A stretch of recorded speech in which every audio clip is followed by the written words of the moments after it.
And good evening, East Africa. Welcome to yet another brand new week of The Desk. We trust that every time you watch The Desk, you're inspired, you're motivated, and above all, you are educated. Like tonight, ladies and gentlemen, this is an exclusive. We are on the prestigious hill, the Nalia Hill, and we are at the home of Limear. Now, these ones have taken a front row seat in an emergency dispatch ambulance, and guess what? They are the leading medical facility when it comes to ambulance and emergency dispatch. Now, what all that means is going to be explained by this man. I tell you, he was in the Netherlands and he got an issue with his health. He couldn't breathe, he got an attack. He's going to actually tell us that story. But because their medical system and the standards there are quite high, in a few minutes, the ambulance was there and his life was saved. And he said, hey, why shouldn't I bring this back at home? That was the conception of Limear.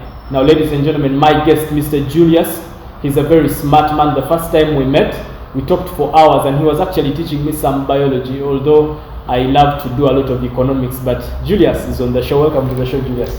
Thank you very much. Good to see you, man. Good to see you too. Yeah, tell me, how has it been? It's been nice. It's been tough and nice. Tough, eh? What has been tough? The way the system works here is totally different from where I've been. We are slow. Yes, I would say. Sorry to say, but not straight. People will tell you one thing and do the other. Okay.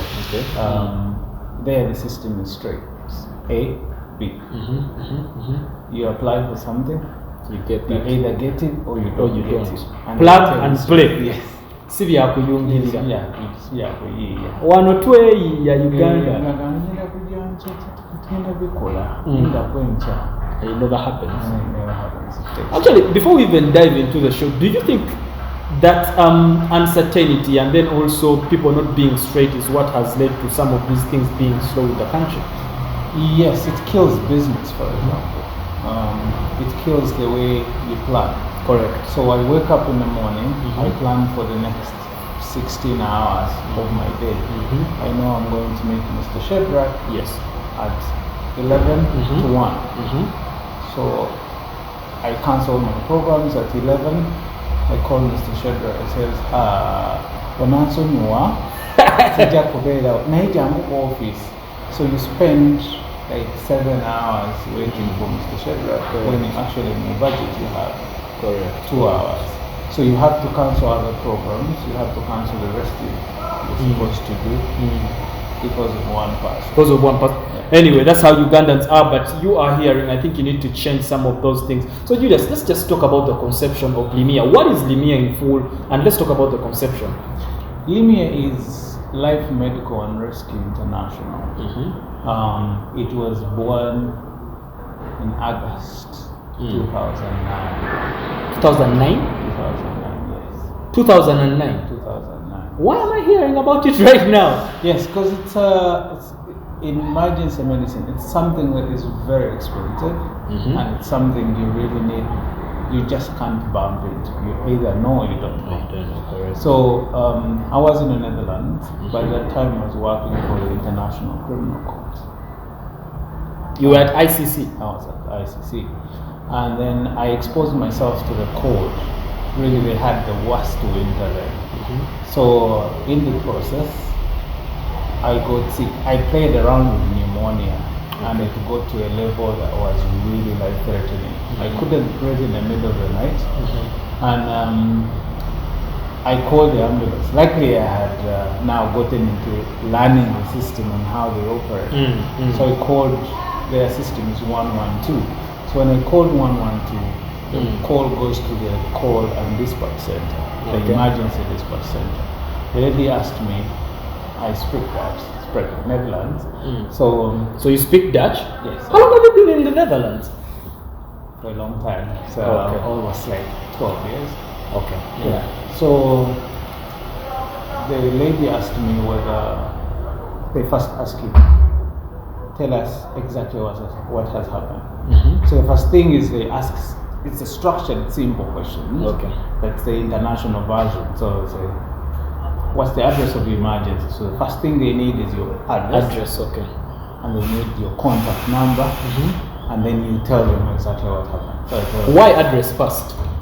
because if it cuts, they know where to find you. Okay. So you can tell me all your problems, but if I don't know where you are, what solution am I going to give you, especially when you want me to come? Correct.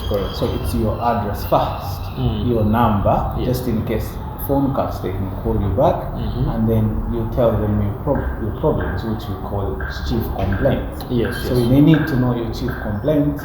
So now when they get to know your chief complaints, then they give you the appropriate advice and set the appropriate equipment and personnel. Correct. Because their system, as a system we actually duplicated here, is they take the hospital to the patient rather than rushing the patient to the hospital. Okay, so we want to do that again. Yes. Generically, it has been you rush the patient to the hospital. But now with this? Yes, with our Limear system, we take the hospital to the patient. Okay, that's peculiar. Yes. So when we take, when I called, I was really in dire need of help. They sent 2 ambulances, 2 police trucks. The lady said, "Can you move?" I couldn't walk. I just couldn't move because I couldn't breathe. They said I can crawl and open the door. So their systems are very complicated, especially when you enter in someone's house. Okay, it has like 3 layers. So you have to open, and you have a buzzer that you press to open the main door, and then you go up to. So I put the pin, and the buzzer kept running. So the main door, the lower main door, the first door could keep open. And I kept the other. So she said, lie where you are and make sure you're as comfortable as possible. I'm sending you help. Within 5 minutes, I think it was around 5.5 minutes, they were at my door. With a doctor on board, with a critical care paramedic, he's an anesthetist. And 2 police trucks with the police guys. So their system works in conjunction with the police. So the health system works in conjunction with the police. Why is that important? The emergency system works with the police. Why is that important? It's very important in a way that if we find you can call, and in the process of calling, within those minutes you collapse. So it's the police by law that is allowed to break into your house. Okay. And 2, if there is anything around the area, it's the police that has to protect you. So it's the legal element in it.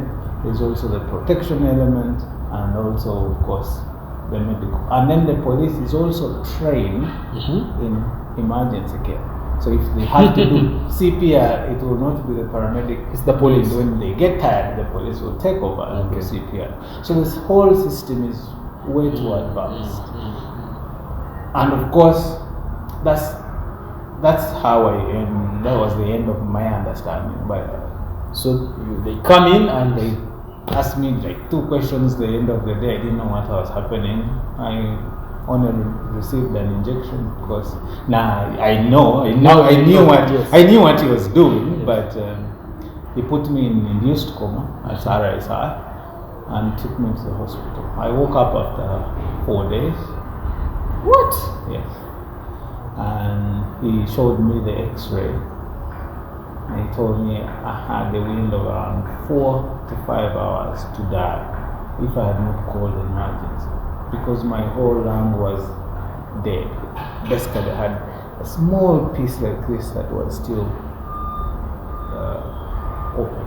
Okay, so now you think about this after you get better, and you're like, how many of my brothers and sisters in Uganda didn't even first think of my brothers and sisters. I first thought about myself. Said, if I were to be in Chanamkaka, when we were there, we called the site Chanamkaka. If I were to be in Chanamkaka, I would be dead. First of all, I go to the hospital, reaching there, they first take me through the trial, the process, they first take me by the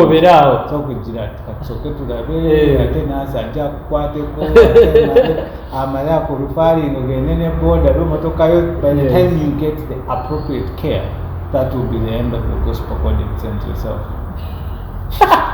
The gospel according to send yourself. We declared another statistic.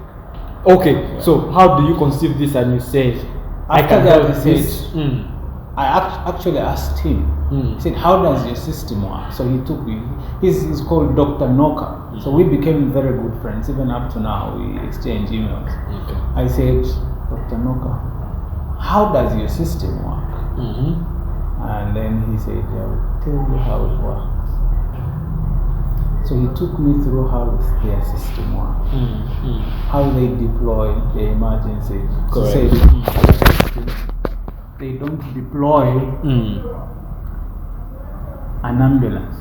They deploy an ambulance and appropriate care depending on the severity of the injury. Correct. So the sicker you are, the more appropriate or the higher the intervention. Okay. All right. Now on that point, Julius, let me go for a short break. But when I come back, we start right there.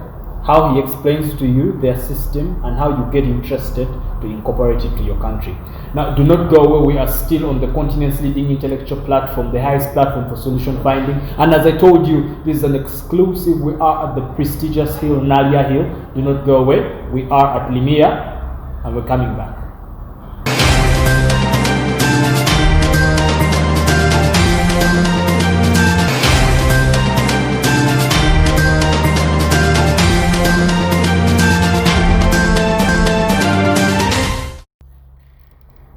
And welcome back. Now, if you're just joining us, I'm afraid you missed the very first segment of this very lovely episode of The Desk. It's somewhat a very healthy episode where we're actually talking about emergency dispatch, ambulance, and the gentleman we're talking to, ladies and gentlemen, it's not someone who saw things on TV, pocketed them, and is now telling us. He went through the experience himself, and that's what catapulted the actually setting up of Limear here in Uganda. Now you can follow this very lovely discussion on our social media platforms, Facebook, Instagram, and Twitter. That's for Shadrach Kisame and U24. Now, if you are watching the show right now and you have relatives in the diaspora that are not watching, call them up and tell them that The Desk is live on Shadrach Kisame's YouTube, and we'll definitely be able to catch us there live. Now we're still with Julius. Tell us, you're talking to Dr. Nock, right? And he tells you their system. How hard was it for you to incorporate it with here, with our sluggishness and everything? It was very, very, very hard. Yeah, it's very hard. Is it hard as in policy or hard as in expensive? Both. Okay. Yes. Some of the things I may not be comfortable. So Yeah, say, yeah. But it's very hard. However, winners never quit. Correct. And if you're doing something as a passion, there are things that don't threaten you. Correct. Yeah, there are things that don't threaten you. For example, we have to get retraining. We have to get trainers from the United States. We have to get trainers from the UK. All your stuff that I'm seeing here were trained from personnel from the UK and you are footing that. US. Yes, you have to pay for it. Okay. And also the best trainers we have in the country. So the creme de la creme of Uganda, and then the best trainers from the US and the trainers from the UK. Okay. Because if you want to set up an international standard, you have to have your people certified internationally. Correct. Then you really need to have the best to give them the training. Yeah, because if you look at how emergency care in the country is, like basically it's now that it's picking up the storm, but it's basically non-existent. If you go non-existent, if you go around right now, if you go around and pick up someone, you told them an ambulance. Yes. They will tell you an ambulance is a vehicle that carries you to the hospital. To the hospital. That's what we know. Yes. From my childhood. Yeah. And the challenge is that which hospital? Because not every hospital can handle every illness. So that's what kills people in Uganda. Someone has had a heart attack. You carry them to hospital B. They reach hospital B. They confirm that it's a heart attack, and then they have to refer that patient to hospital C. So now, so there's if you no have certainty. a system, you have a system that can detect the illness from home. Bring the intervention from home, and then you know which specific hospital that patient needs to go. Then you're giving that patient the best chance of survival. Oh yes. So if you in emergency medicine, we call it the golden hour. The golden hour. Yes. So you have that hour, that 60 minutes. That is a difference between someone's life or death. Oh yes, correct. Yes. So back to the Netherlands, they have stroke, for example. If you're diagnosed with symptoms of stroke, it's not confirmed yet, but you're a suspected stroke patient. Highway is closed. The highway is closed. They completely close the highway because of one patient. Whether you're an illegal immigrant, a king, or any citizen, as long as you're a human being who has symptoms of stroke, the highway closes until you reach the hospital. That's how they value life. Okay. But here, you can imagine how many people die. By the time even the hospital, first of all, they first take you to clinic, by the time they even diagnose you with stroke, by the time you reach in Zambia, Nakasero, TMR, or Rubaga, all these major hospitals, IHK, UMC, by the time you reach there and the experts to diagnose you with stroke, you've taken almost days. I don't know the statistics of Uganda, but I'm very sure around 70% of the people who get stroke do not make it. Either they get permanent disability or die. And you think it's because of the system? It's because of how the system operates. You think there's a chance they can save them? If you have a window of 3 hours to start reversing the stroke problem. So if you get stroke, you have a window of 2 to 3 hours to start reversing the system. So if you get appropriate care at the appropriate time, then the chances of survival are high. Okay. Our system, for example, is mirrored on the UK system, the whole system and how we operate. When somebody is in a life-threatening and life-changing condition, yes, we send a doctor. Okay. If we have extreme trauma, we send an emergency medicine specialist. Okay. Now, when an emergency medicine specialist arrives at the scene, has the capability of even doing a resuscitative thoracotomy. Resuscitative thoracotomy is an open heart surgery. Yes, right there and then right there. So that means that person, you brought an expert from their confines of hospital, and you've taken them to the patient. Now, if you carried that patient to the hospital, by the time they reach the hospital, they will declare them dead. But when you rush the hospital to the patient, you save around 85 to 90% of the patients. I can't tell you to be 100%, but you give them 90% chances of survival. Okay. Because if anything you need to do, you will do it. You can do blood transfusion, you can do emergency surgery, you can do anything. And then you take that patient to the appropriate hospital, which is informed of the patient's condition and the intervention you've done. Okay, so you're talking about all these surgeries and everything. So when someone is coming, say in the ambulance, I've even seen you have bikes, I've even seen you have the small cars. Do you have all the equipment in there? Yes, we have the equipment. You can actually our ambulances are better than around, I don't know to say it, but they are better than some of the hospitals. I don't know, in terms of equipment? In terms of equipment and personnel. In terms of personnel's training, personnel's expertise, and equipment. I can tell you, for example, right now, we're the only people in the country that have an autopulse.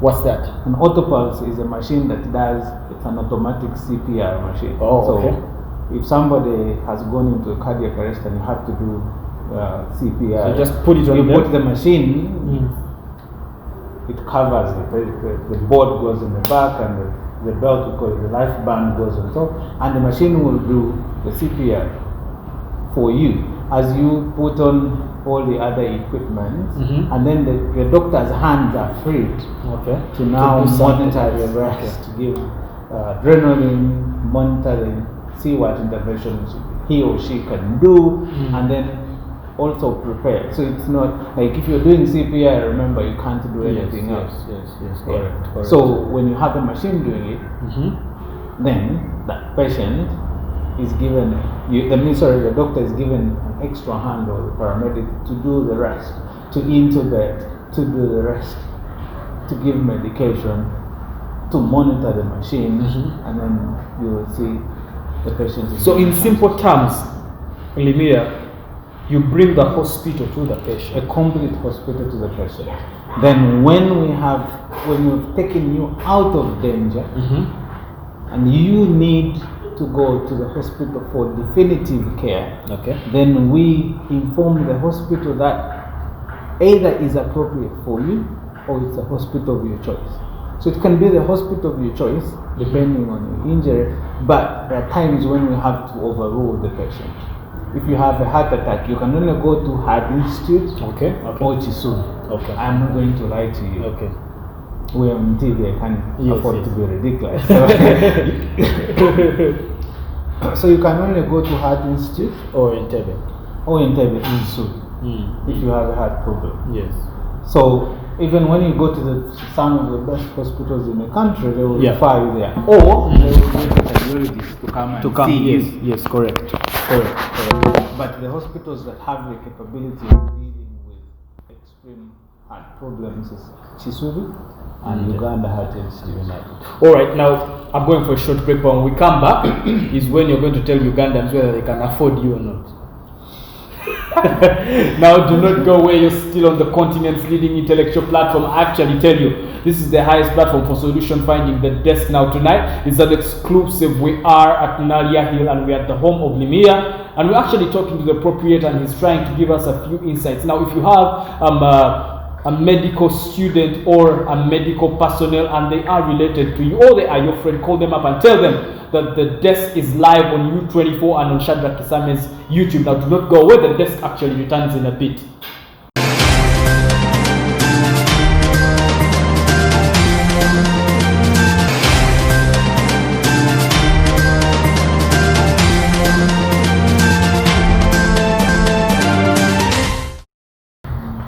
And welcome back, and you're still on the desk, the continent's leading intellectual platform here on U24 television, and you're still with me, yours truly, Shadrach Kisame, and we're actually trying to talk to Mr. Julius of Limear, and he's actually trying to pitch to us that they are the best and they have taken a front row seat when it comes to emergency dispatch, ambulance, and all these things. The dynamics are being broken right here today. This man has seen it all. He's been on the bus, on the plane. Have you been on a border?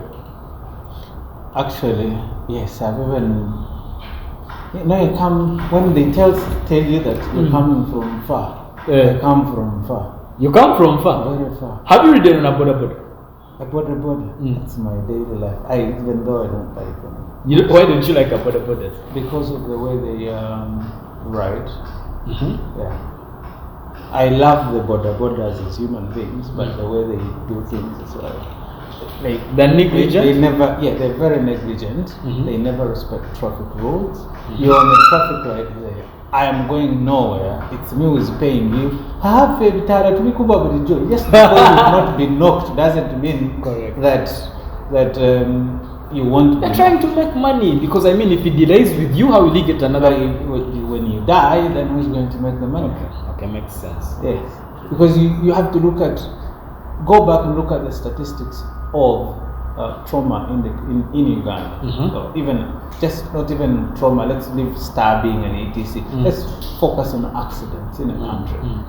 You know how many trillions of money in terms of human cost, medical bills, jobs, etc. that we lose per year. Statistically, according to Uganda Police Crime Report, I think we lose around 10,000 a year. And those are the reported ones. Yes. There are the others. There are others that have never recorded. Yes. So how many people we lose? That's a lot of people. Correct. That's a crisis in serious places. It will be a crisis. Okay. Border. So if you have a relative and they are border, please tell them to mind safety rules, and then they should actually but be as safe as possible. Now, Julius, let's go back to Limear.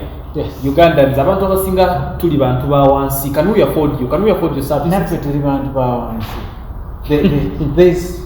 That's what kills the nation. People say there's no muntu wa wansi. There's no muntu wa wansi. Our conceptual plan was to make this, because in emergency, if you're bleeding to death, you need blood transfusion. Correct.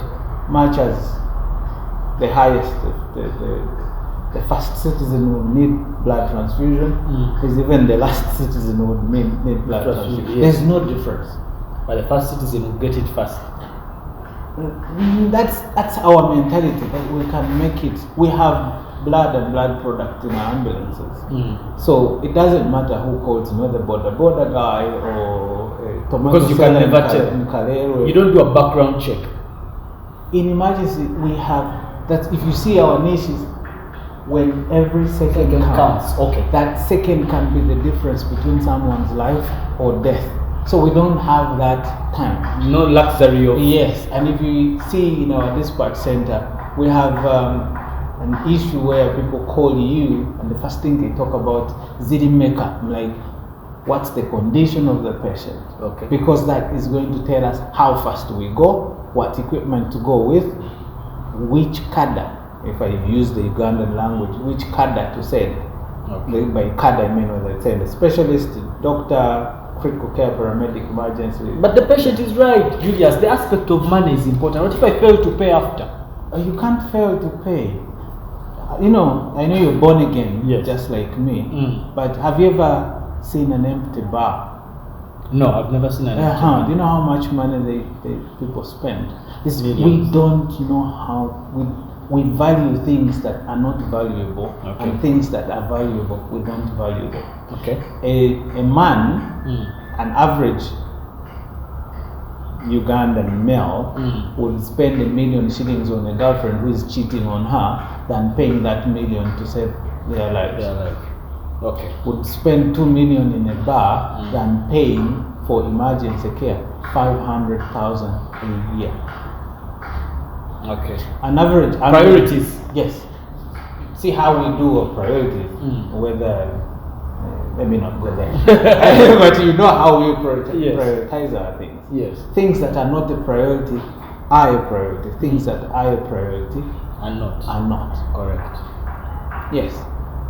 So we can afford. We are, I would say, among the cheapest, yet with high quality care. Why do you say so? An average cost of an ambulance in Uganda is around the Kampala, 0 to 24 kilometers. Yes.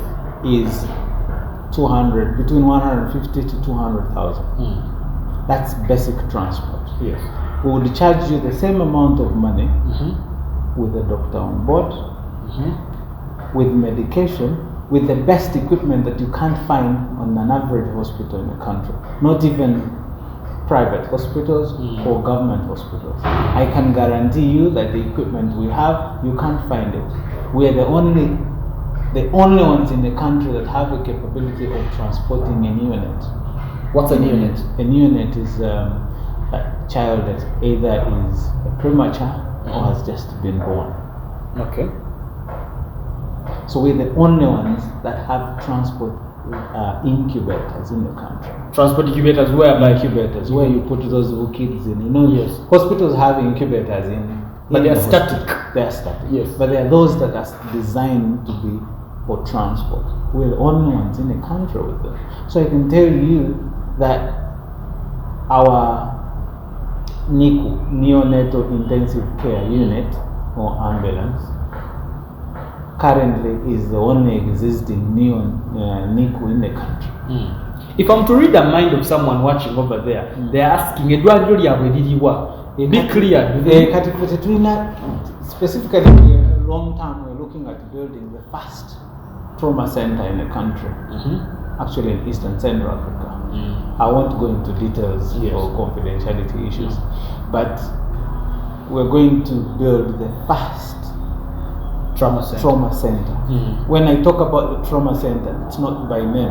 Just as you see our ambulance system, our dispatch system, it's the trauma center that you will get in New York, in London, in Australia, Victoria, Brisbane, whatever. Same standard. Same standard. Okay. Just as you go into our ambulance, the same standard you find the streets of London, the streets of New York, so are we going to see the ambulance? Yes, I'll take you to the ambulance and you see how ambulance is set up. These are the medication and the stuff we use. Okay. That when we have to do our interventions, this is for gloves, this is for airway. So it's designed to have everything that we need. Urine bags. This is a fridge where we put our blood sometimes. Or is that blood? No, blood is very sensitive, so we keep it inside. We only take it if we have to take it. But this is, for example, an ice pack. An ice pack is what we use. These are chemicals. If you have an ankle sprain, so we break this and it becomes very cold, and it will save you for the day.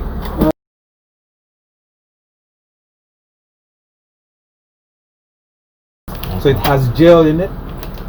So when you use this, you can't lose your skin. So your skin remains and it's easy to get out. It will heal your burn, and also we have these are called space blankets. They are actually warmer than normal blankets.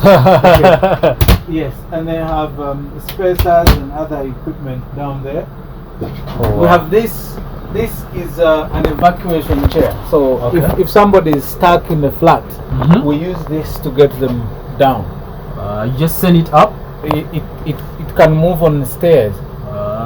So instead of carrying someone who is really sick, then you can use this to carry them off the stairs. That's how it operates. So you have everything you need to deal with any emergency.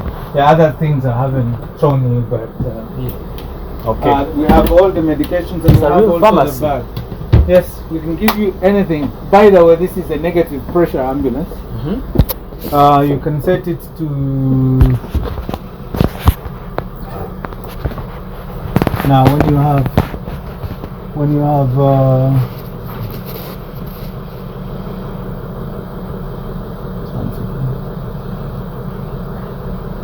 so this is modern art.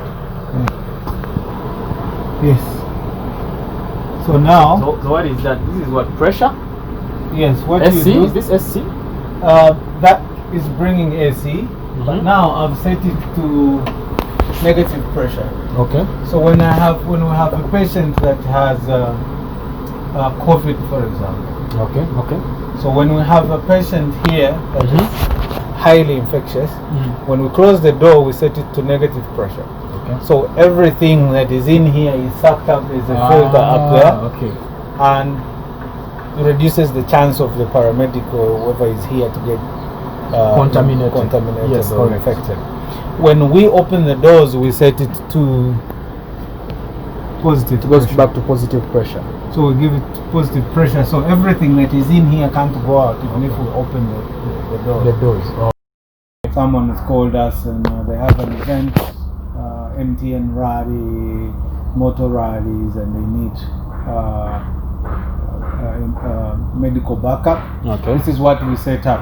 But basically, its specific purpose is for MCI, mass casualty incident. Okay. You have a bus that is falling, you have a building that has collapsed. You deploy this, you go with it, deploy it. Immediately you deploy it, you start. Now, as you extricate people from the building, they come here for treatment.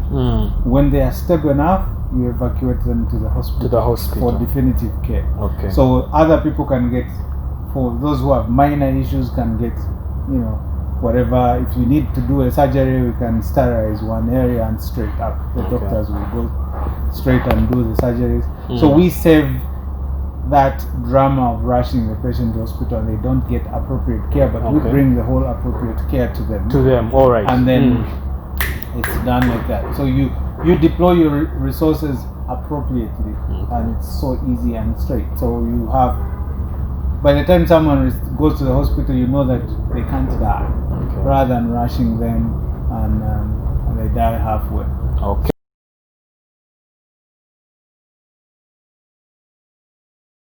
Information that is on the reflected in the other computer you showed us. So the doctor that is responding will be looking at the computer and they know what to do. Getting prepared and what to do. So we don't waste time. Remember, every second counts. Correct. That second could be the difference between someone's life or death. So in order to minimize time and to maximize efficiency, we use technology. The admin was targeting this ambulance. Okay. So you see the number plate and where it is. The moment it moves, it will change color.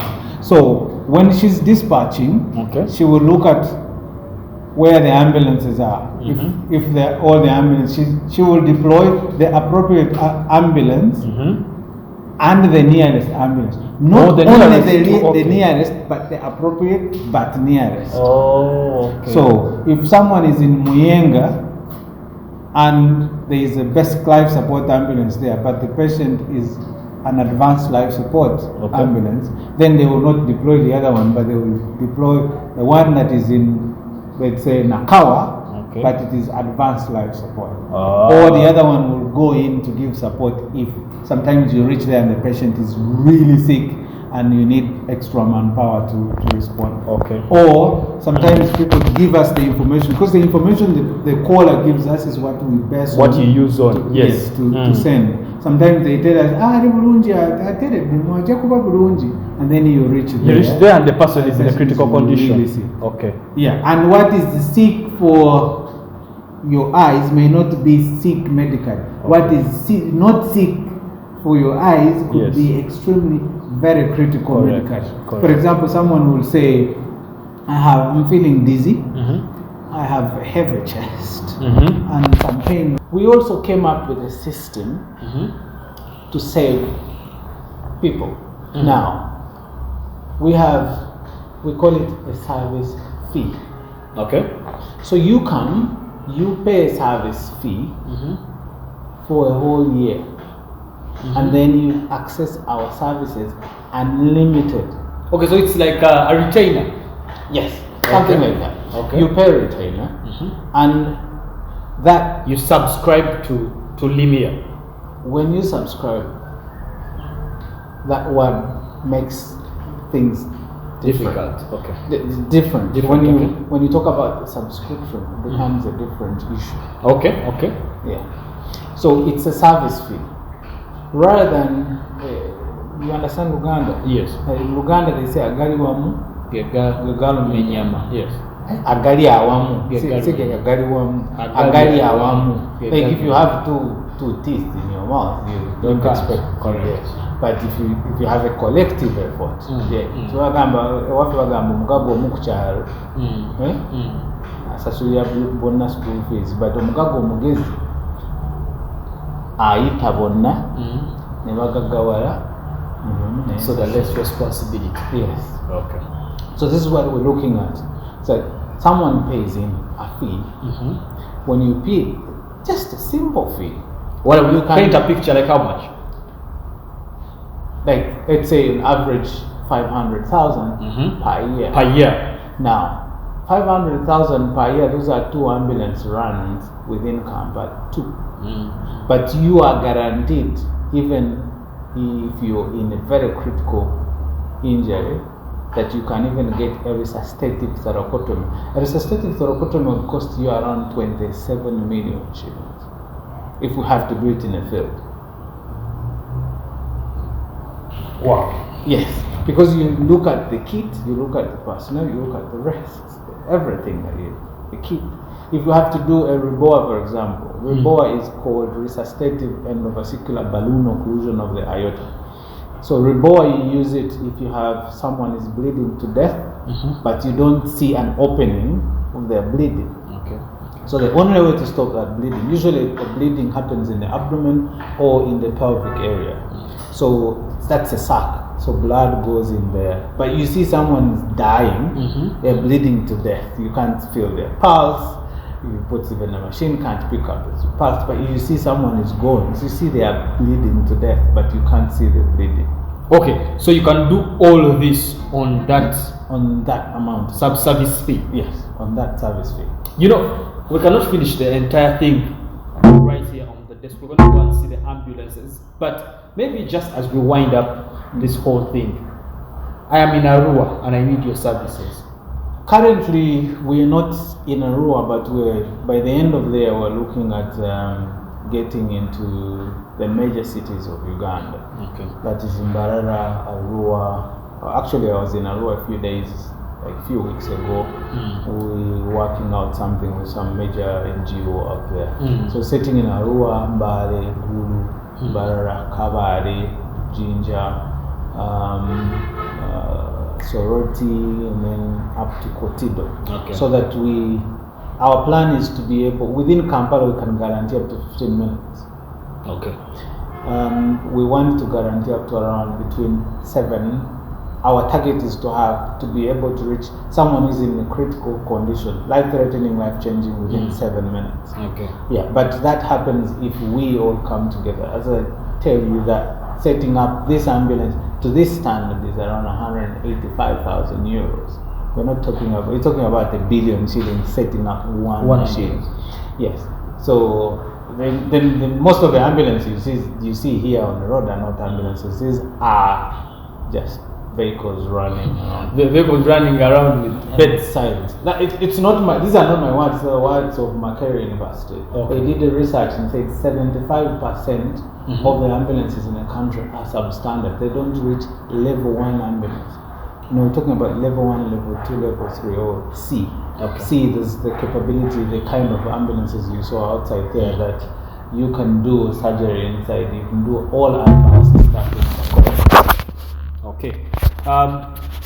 We'll just have to wind it up all here and take a look at the ambulances, but your final remarks to the Ugandans, assure them. Before we go there, just give me 1 minute. We also have, if you look at our systems work here, when we have a mass casualty incident, mass casualty incident is where we have 5 or more people getting an injury.